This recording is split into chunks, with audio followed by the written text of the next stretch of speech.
Hi friends. PCOD, PCOS ఉన్నవారికి సాధారణంగా ఉపయోగపడే సులభమైన వ్యాయామాలు మరియు యోగాసనాలు ఇవి. బ్రిస్క్ వాకింగ్ అంటారు. ఈ వాకింగ్ను 20 నుంచి 30 నిమిషాలు చేస్తే చాలా చాలా చాలా చాలా చాలా మంచిది. అలాగే సూర్య నమస్కారాలు రోజు 5 నుంచి 12 రౌండ్లు చేయండి. బద్ధకోణాసనం ఇది నిజంగా చాలా చాలా చాలా మంచిది. 2 నుంచి 3 నిమిషాలు చేయండి.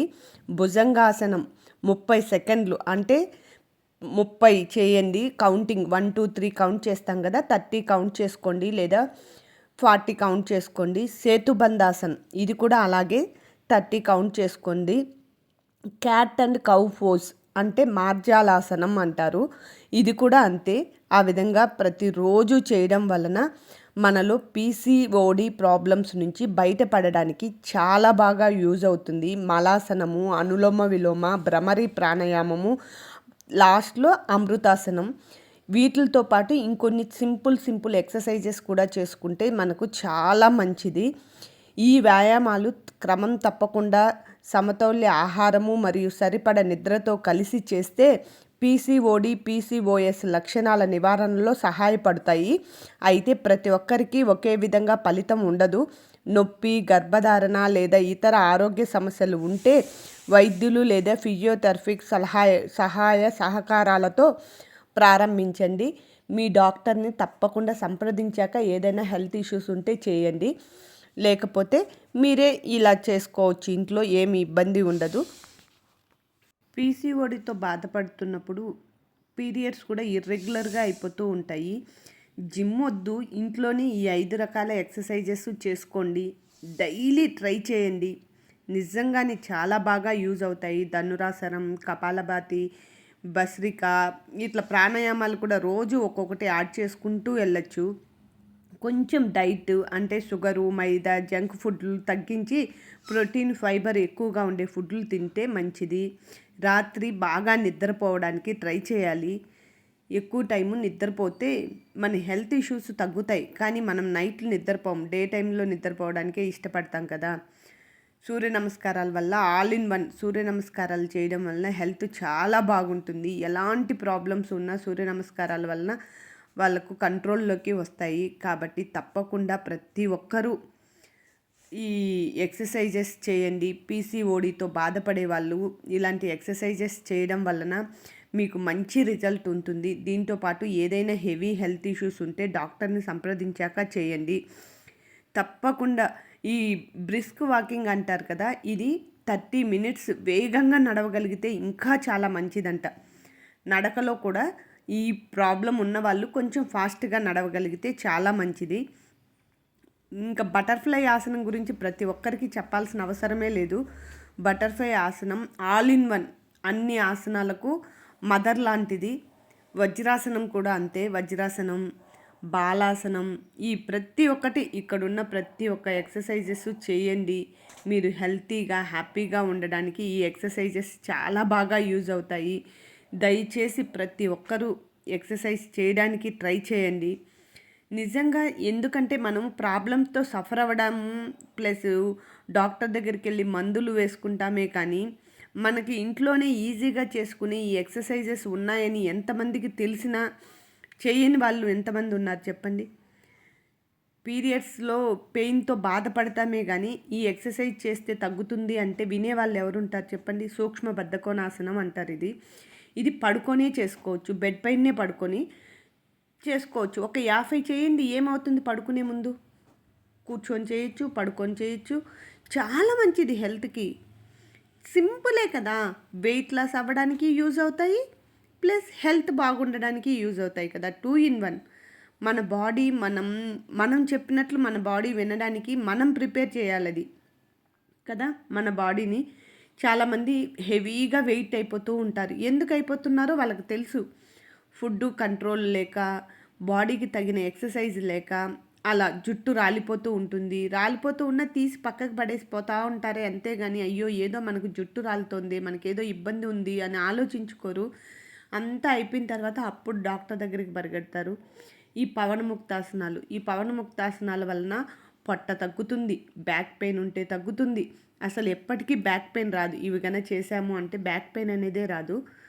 చాలా మంచిది, డైజెషన్ ప్రాబ్లమ్స్కి మంచిది, పీసీఓడి ప్రాబ్లమ్స్కి మంచిది, హార్మోన్లు బ్యాలెన్సింగ్గా ఉండడానికి పనికొస్తుంది. All in one. ప్రతి ఎక్సర్సైజు, మన యోగాలో చేసే ప్రతి ఎక్సర్సైజు మన జీవితాన్నే మార్చేస్తుంది తెలుసా. మనం 50 సంవత్సరాలు వచ్చినా 20 సంవత్సరాలలాగా కనపడతాం, అవునా. అది కనపడాలి అంటే దానికి మన బాడీకి ప్రతిరోజు కొంచెం శ్రమ కలిగించి చేసుకోగలిగితే చాలా చాలా చాలా చాలా మంచి బెనిఫిట్స్ ఉన్నాయి. మనం పడుకొని చేసుకునే ఎక్సర్సైజెస్ చాలా ఉన్నాయి. నిద్రపోయేదానికి ముందు మనం ఏదన్నా తిన్న వెంటనే చేయకూడదు. ఒక 2 అవర్స్ గ్యాప్ తీసుకొని అప్పుడు కొన్ని ఎక్సర్సైజెస్ చేసుకొని పడుకున్నాము అంటే హ్యాపీగా నిద్ర వస్తుంది. మనకు బాడీ అలసిపోయిందంటే ఆటోమేటిక్గా నిద్ర రావడం అనేది సహజం. హ్యాపీగా నిద్ర వస్తుంది. మీకు నిద్ర బాగా రావడం వలన మీ బాడీ కూడా ఎనర్జెటిక్గా ఉంటుంది కదా. మార్నింగ్ లేయంగానే ఫ్రెష్ అయిపోతారు. ఇలాంటి హెల్త్ ఇష్యూస్ అన్నీ తగ్గుతాయి. ఈ సేతుబంధాసనం బ్యాక్ పెయిన్ ఉన్న వాళ్ళకు కూడా మంచిది. సయాటికా, బ్యాక్ పెయిన్తో బాధపడే వాళ్ళు ఈ ఎక్సర్సైజ్ ఆసనం వలన చాలా మంచి బెనిఫిట్స్ ఉంటాయి. ఇవి మనం తిన్న ఫుడ్ డైజెషన్ అవ్వకపోవడం వలనే ఈ ప్రాబ్లమ్స్ అన్నీ వస్తాయి మనకు కదా. మనం తినేస్తాం, ఫుడ్ కనపడంగానే హెవీగా తినేస్తాం. తినడం గొప్ప కాదు, తినేయాలి, మనకు నచ్చిన ఫుడ్ తినాలి. కానీ ఆ ఫుడ్ ఈరోజు తిన్నాం, దాన్ని ఎలా కరిగించాలో కూడా ఆలోచించాలి కదా. విచ్చలవిడిగా తినేసి పడుకున్నాము అంటే లావ్ అయిపోతాము. హార్మోన్లు ఇది అవ్వదు, ఫుడ్ డైజెషన్ అవ్వదు. అట్నుంచి రొటీన్ అన్ని ప్రాబ్లమ్స్కి మనం కొని తెచ్చుకుంటాం.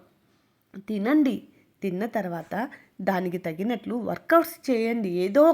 ఏదో సంథింగ్ చేయాలి. చేయకుండా అలాగే పడుకున్నారంటే రాయికి మనకు తేడా ఏముంటుంది చెప్పండి, అవునా. రాయికి మనకు తేడా ఏముంటుంది. ఇది కౌ అండ్ క్యాట్ ఫోజ్ అంటారు. కౌ ఏమంటుంది, అంబాని తల పైకి అంటుంది. పిల్లి ఏమంటుంది, మియామ్ అంటుంది. సైలెంట్గా మియామ్ అంటుంది కదా. అది క్యాట్ అండ్ కౌ ఫోజ్ అంటారు దీనివల్ల కూడా చాలా యూజెస్ ఉన్నాయి. అసలు యోగా అనేది ఒక అదృష్టం ఉంటే తప్ప యోగా చేయలేరు. ఇది మాత్రం 100% నిజం. అదృష్టవంతులే యోగా చేయగలరు. వాళ్ళకు మాత్రమే హెల్తీగా ఉండే రైట్స్ భగవంతుడు ఇచ్చాడు. యోగా అనే కాదు, మనం చేసే ఏదైనా, ఇప్పుడు వాకింగ్ చేయండి, యోగా చేయండి. ఈరోజు హెవీ తిన్నావు, ఇంకో 2 రౌండ్లు ఎక్కువ వెయ్యి. తినాల్సి వచ్చింది హెవీగా, కానీ మన ఫుడ్ కంట్రోల్ కూడా మన చేతుల్లోనే ఉంటుంది. ఏది పడితే అది తినేస్తాము, కానీ ఆలోచించుకొని తినడం నేర్చుకోవాలి. ఒక ఏజ్ దాటుతున్నాము అంటే ఫుడ్ కొంచెం కంట్రోల్ అవ్వడానికి ట్రై చేయాలి. మనం తినే ఫుడ్డు చిన్నప్పటి నుంచి 20 ఇయర్స్ వరకు ఒకలా తినాలి. 20 to 30 ఇయర్స్ వరకు ఒకలాగా తినాలి. అంటే 20 to 30 ఇయర్స్ వరకు ఫుల్గా తినచ్చు. తిని బాడీకి తగినట్లు వర్కౌట్స్ చేసుకుంటూ ఉండొచ్చు. 30 నుంచి తగ్గిస్తూ రావాలి మన ఫుడ్ తగ్గిస్తూ మనం తగిన హెల్త్ జాగ్రత్తలు తీసుకుంటూ ముందుకెళ్ళాలి కదా. తగిన హెల్త్ జాగ్రత్తలు తీసుకుంటూ ముందుకెళ్ళాలి. అట్లని తినేయమన్నారని కూర్చొని తినేసి హెల్త్ యోగా ఎక్సర్సైజెస్ ఏమీ చేయకుండా కూర్చోకూడదు. తిన్నదాన్ని కరిగించడానికి ట్రై చేయాలి 30 ఇయర్స్ లోపు వరకు. 30 తర్వాత తినడం కూడా తగ్గించాలి. మంచి పౌష్టికాహారమే తినాలి. ఆ తినే కొద్దిగా కూడా దానికి తగినట్లు బాడీ ఎక్సర్సైజెస్ మంచిగా చేసుకోవాలి. నువ్వు కూర్చున్న చోటనే చేసుకునే ఎక్సర్సైజెస్ బొచ్చెడున్నాయి. మనం కూర్చున్న చోటనే కుర్చీలో కూర్చోవచ్చు, కింద కూర్చోవచ్చు, బెడ్ పైన కూర్చోవచ్చు, చేసుకునే ఎక్సర్సైజెస్ చాలా ఉన్నాయి. మన హెల్త్ ఇష్యూస్ అన్నిటికీ సొల్యూషన్ ఈ ఎక్సర్సైజెస్లో దొరుకుతుంది. కానీ మనం చేయగలగాలి. ప్రతిరోజు ఒక్క 30 మినిట్స్ మీకోసం మీరు కష్టపడండి ప్లీజ్. నిజంగా తెలుసా, చాలా చాలా చాలా చాలా చాలా మంచి బెనిఫిట్స్ ఉన్నాయి. యోగా చేయడం ఒక అదృష్టవంతులు మాత్రమే యోగా చేస్తారు.